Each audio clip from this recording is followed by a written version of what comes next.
Orang-orang yang menerima Ramadan itu akan terbagi kepada 3 bagian. Berapa bagian? Nah, wajah-wajah yang sekarang tampak, Bapak Ibu yang sekarang hadir, itu oleh Al-Quran sejak bulan Sya'ban sekarang ini. Awas hati-hati ya, karena ayatnya turun di bulan Sya'ban. Saya ulangi. Ayat tentang persiapan puasa yang menunjukkan perintah menunaikan ibadah Ramadan itu turunnya bukan saat bulan Ramadan. Turunnya di bulan Sya'ban di tahun kedua Hijrah di hari Senin. Saya ulang ya. Harinya hari apa? Bulannya bulan apa? Tahunnya tahun keberapa?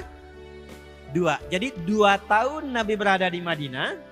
Turunlah kemudian ayat ini di hari Senin di bulan ke-8 di bulan Sya'ban. Dan ketika turun, itu panggilan pembukanya langsung membagi orang Islam yang menyatakan beriman kepada 3 golongan.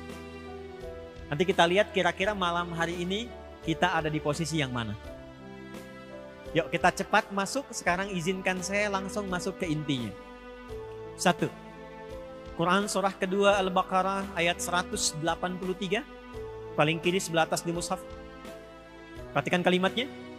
A'udzubillahi minasyaitonirrajim. Bismillahirrahmanirrahim. Ya ayyuhalladzina amanu kutiba alaikumus kama kutiba alal ladzina min qablikum la'allakum. Baik. Sekarang fokus baik-baik. Ya harfun nida, linida'il qarib wal mutawassit wal ba'id. Paham? Tidak. Ya, huruf yang khusus digunakan untuk memanggil dengan 3 keadaan objek. Disebutkan sebanyak 361 kali dalam Al-Quran. Ada 14 huruf panggilan di dalam bahasa Arab.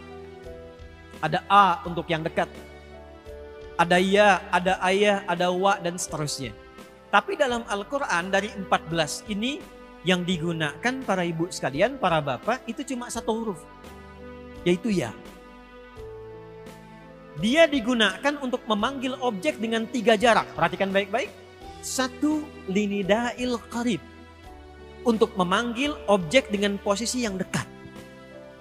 Saya beri contoh, ini ada Pak Wahyani. Saya panggil, ya Sayyid Wahyani. Wahai Pak Wahyani. Karena dekat dengan saya panggil menggunakan ya. Ada jarak yang menengah dari sini.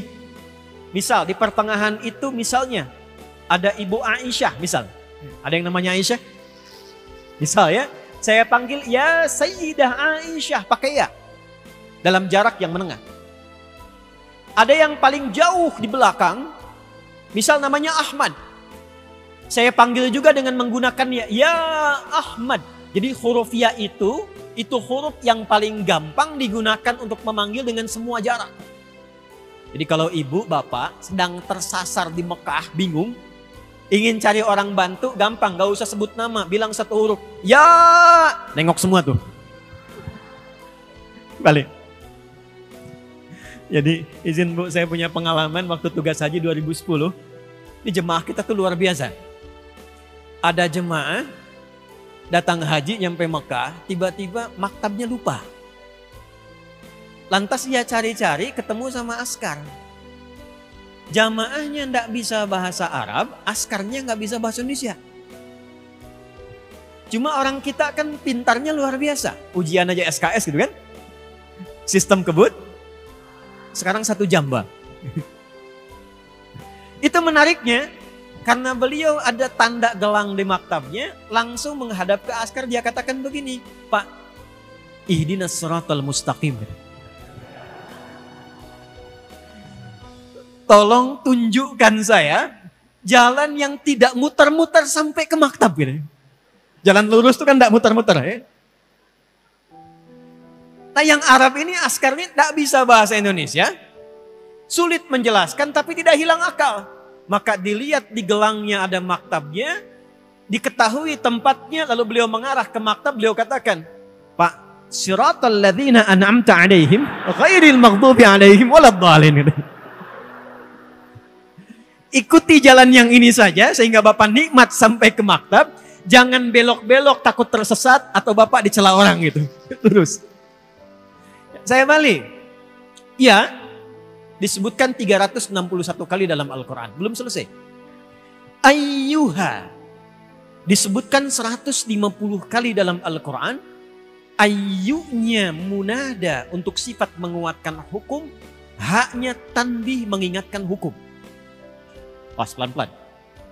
Jadi kalau ada ya ketemu ayyuha, maksudnya dengan kata ayyuha ini Allah meminta semua yang dipanggil dengan semua objek tadi, silahkan fokus seakan-akan Allah katakan begini. Hei semua tanpa kecuali. Aku tegaskan ya, aku ingatkan ya, ada hal yang penting yang akan aku sampaikan dalam informasi ayat ini. Saya cepat. Alladzina disebutkan sebanyak 1080 kali dalam Al-Quran. Menunjuk semua objek tanpa kecuali. Maaf, mau laki-laki, mau perempuan, besar, kecil, tua, muda, punya strata sosial tinggi atau biasa, jika disebutkan dipanggil dengan alladzina, maka semua tercakup. Sekarang kita gabungkan dari awal sampai akhir. Ya ayyuhalladzina amanu. Ini yang paling pentingnya. Hei semua yang telah menyatakan beriman tanpa kecuali. Aku tak peduli apakah kalian laki-laki atau perempuan, besar, kecil, kaya, cukup, punya jabatan, kedudukan atau tidak. Sepanjang kalian merasa punya iman, maka perhatikanlah. Aku tekankan ada informasi yang penting yang akan aku sampaikan. Apa kaitan dengan pertemuan kita? Saya mau tanya sebentar. Semua yang ada di sini merasa beriman atau tidak? Saya ulangi. Jawab yang tegas, kita beriman atau tidak? Ketika kita menyatakan beriman, kira-kira ayat ini berlaku untuk kita atau tidak? Sekarang perhatikan. Ketika kalimat iman dibuka dengan kata ya di dalam Al-Quran, artinya Allah sekaligus memanggil dan membagi pemilik iman itu kepada 3 bagian. Lihat kaitannya. Ya ayyuhalladzina amanu, hei semua yang merasa beriman tanpa kecuali. Yang pemilik iman itu tingkatan imannya beda-beda, terdiri dari 3 golongan utama. 1. Linida'il qarib. Ada yang imannya begitu kuat. Saya ulangi. Ada yang imannya begitu kuat. Bahkan sebelum dipanggil dia sudah siap-siap. 2. Ada yang imannya standar tengah-tengah. Kuat tidak, belum sampai, lemah juga tidak. 3. Saya agak cepat. Ada yang imannya kualitas lemah. Sudah diingatkan, sudah sampai, masih belum ingat. Perhatikan baik-baik. Ya ayyuhalladzina amanu. Aku tidak peduli kata Allah.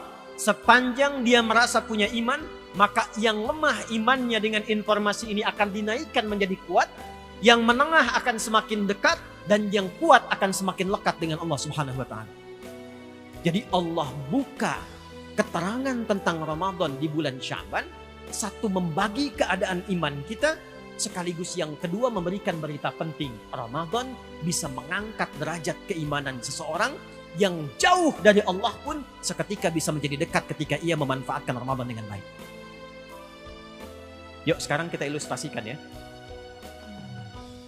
Bapak Ibu sekalian, kalau pengen ngecek iman kita sekarang di kondisi lemah, menengah atau kuat, itu ada standarnya di Quran surah ke-8 ayat kedua.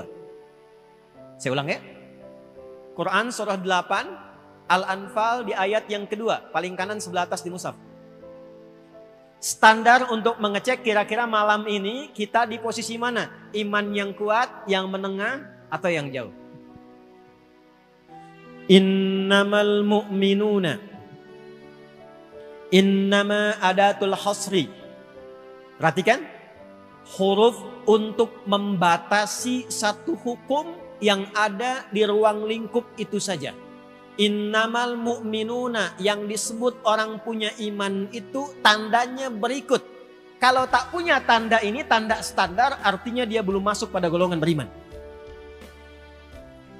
Satu, idza dzukirallahu, jika disebutkan nama Allah kepadanya, wajilat qulubuhum, ada getaran dalam hatinya. Saya ulang ya. Bu,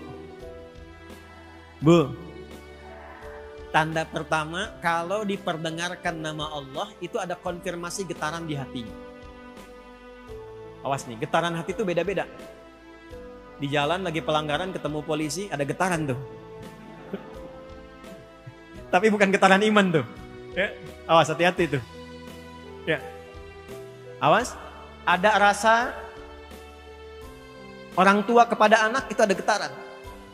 Apa yang membedakan getaran iman dengan getaran kemanusiaan? Perhatikan standarnya.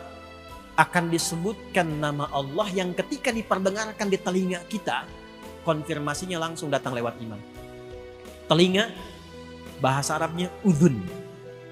Jamaknya disebut adzan. Setiap hari, 5 kali dalam pergantian waktu, itu nama Allah disebutkan dalam setiap pergantian waktu. Pagi baru bangun tidur disebutkan. Siang disebutkan. Ganti sore disebutkan. Masuk menjelang malam, maghrib disebutkan. Malam sebelum tidur disebutkan. Untuk mengecek, jangan-jangan kata Nabi, ada yang paginya yusbihu mu'mina, dia masih punya iman. Wa yumsi kafira, ternyata sorenya hilang imannya. Diperdengarkan di telinga kita, bahasa Arabnya adzan. Maka dalam adzan, kalimat pertama yang disebutkan nama Allah atau bukan? Allahu Akbar, Allahu Akbar. Begitu disebutkan ada getaran. Nah, saya mau tanya begini. Kalau azan itu panggilan untuk apa?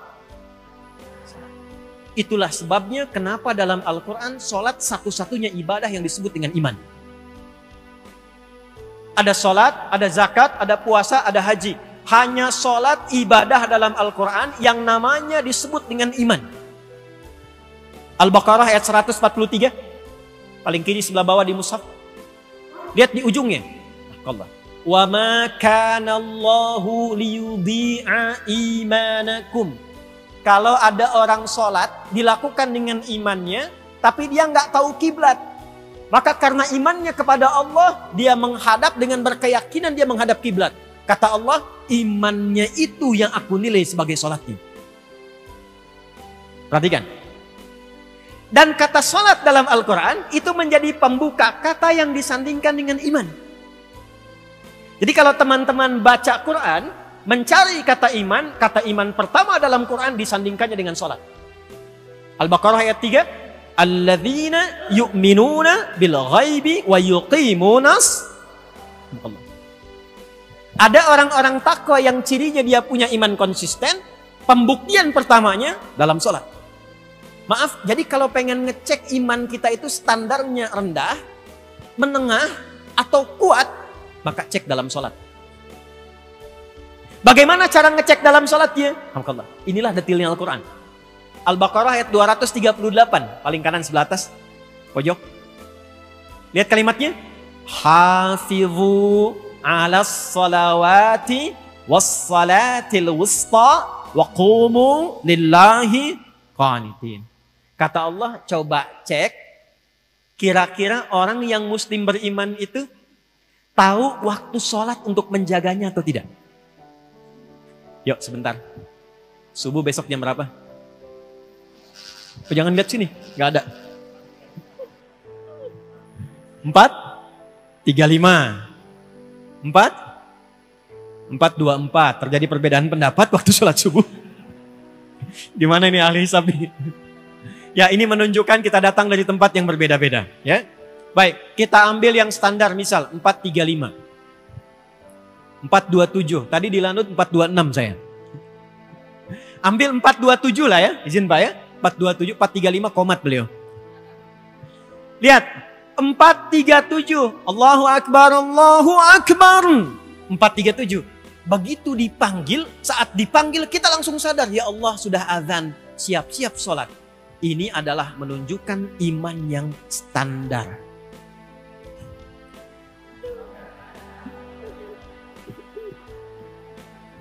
Belum kuat. Belum kuat. Ingat. Jadi kalau dipanggil, pas dipanggil sadar, itu imannya kata Allah standar. Izin Bu Rektor, di sini aktivitas jam berapa dimulai? Ya. Jam 8. Kampus aktivitas kuliah dibuka jam 8. Mahasiswa datang jam 8. Standar tidak? Standar. Kalau Anda datang jam 6, itu artinya di atas standar. 4:27 azan, Allahu Akbar, Allahu Akbar. Ada orang yang bahkan siap-siap dari jam 3. Disebutkan di Quran, dia nunggu pemanasan dulu supaya subuhnya itu optimal. Dia tahajud dulu, dia istighfar dulu, dia tunggu sampai tiba waktu subuh. Itu yang tadi saya bacakan, rakaat kedua dalam salat Isya. Quran surah 51 ayat 15 sampai dengan ayat 18. Itu adalah tentang orang ahli surga yang masuk surga dari taman surga yang disifati oleh Allah sedang beraktivitas di bumi. Di antara cirinya, dia menyiapkan persiapan subuh, dia datang sebelum dipanggil. Itu iman yang tinggi. Jadi kalau 4:27 dipanggil Anda datang, itu standar. Jam 3 Anda siap-siap, di atas standar. Tapi kalau 4:27 dipanggil Anda baru sadar jam 7:42, nah itulah wajah-wajah iman terlemah itu. Ya. Nah, ketika ayat Ramadan ini dibuka dan turun, ini maksud saya. Turunnya bulan Sya'ban dibuka dengan panggilan iman, diawali dengan kata ya, Allah itu maha tahu. Semua orang beriman tuh tingkat imannya nggak sama. Tadi aja sholat kan ada yang nunggu qomat dulu. Ya kan? Ya. Ini kan ibu pas mau kajian aja datang duluan. Coba kalau di luar kajian. Tuh. Tapi indahnya pembuka Quran itu, perhatikan kalimatnya. Kata Allah, Ramadan ini spesial. Karena ia bisa mengangkat iman yang paling rendah pun, itu bisa naik ke posisi tertinggi. Itulah kehebatannya Ramadan. Keunggulannya Ramadan. Ini yang menjadikan awal Ramadan itu menjadi berkah. Karena di awal Ramadan itu, semua jenis rahmat Allah diturunkan, mencakup semua pemilik iman. Itulah sebabnya nanti Masjid Walidah ini pada saat malam pertama Ramadan, jangankan yang sering ke masjid, yang jarang ke masjid pun bisa saf pertama. Maaf, jangan simpulkan yang datang saf pertama nggak pernah ke masjid ya. Tapi kalau nggak percaya silahkan Bu. Yang nggak pernah pegang mushaf, itu ibu-ibu malam Ramadan bisa tadarusan. Yang jarang sholat sunnah, itu Ramadan itu bahkan dikejar keadaan sunnahnya. Itulah indahnya Ramadan. Itulah indahnya Ramadan. Tapi siapa yang bisa mendapatkan itu? Ialah orang-orang yang memulai persiapan sejak Sya'bannya. Jadi kalau kita tidak tarhib dari bulan Sya'ban, vibes-nya nggak akan dapat. Ya. Auranya tidak akan sampai. Itulah sebabnya hadis riwayat An-Nasa'i. Saya cepat. Nomor hadis 2357. Silakan dicek, saya sudah lihat. Riwayatnya dari sahabat Usama bin Zaid radhiyallahu taala anhu. Dikonfirmasi oleh Sayyidah Aisyah di Al-Bukhari, perhatikan kalimatnya. Qala ya Rasulullah, ya Rasulullah, lam araka tasumu syahra. Saya tidak pernah menyaksikan Anda menunaikan banyak puasa sunnah hampir dalam sebulan. Kama tasumu Sya'ban atau kama qala. Seperti Anda menunaikan puasa sunnah ini di bulan Sya'ban. Saya ulang ya. Hadis ini memberikan kesan Nabi itu bulan Sya'ban itu sudah tarhib Bu, untuk persiapan Ramadan. Anda bayangkan seorang Nabi istimewa, ada ayat turun memujinya, wa innaka la'ala khuluqin azim. Ada satu surat diturunkan menjamin surganya sebelum wafat, surah Al-Kautsar. dipuji oleh Allah dengan semua keluarganya, dipuji sahabatnya, dipuji umatnya. Nabi mulia ini masih persiapan menjelang Ramadan dari sejak Sya'ban. Ada yang mengaku umat Nabi Muhammad, tidak pernah ada ayat turun memujinya. Tidak ada satu ayat atau surat bahkan menjamin surganya. Tidak disebutkan keluarganya dalam Al-Quran. Bahkan dia mengaku muslim dan beriman, tidak memiliki persiapan sebelum datang Ramadan, sehingga ketika sampai Ramadan tidak siap dia untuk menjemputnya. Itu poin satu. Karena itu tolong malam hari ini silahkan dicek kira-kira berada di level mana keimanan kita dan seperti apa persiapan menuju Ramadan.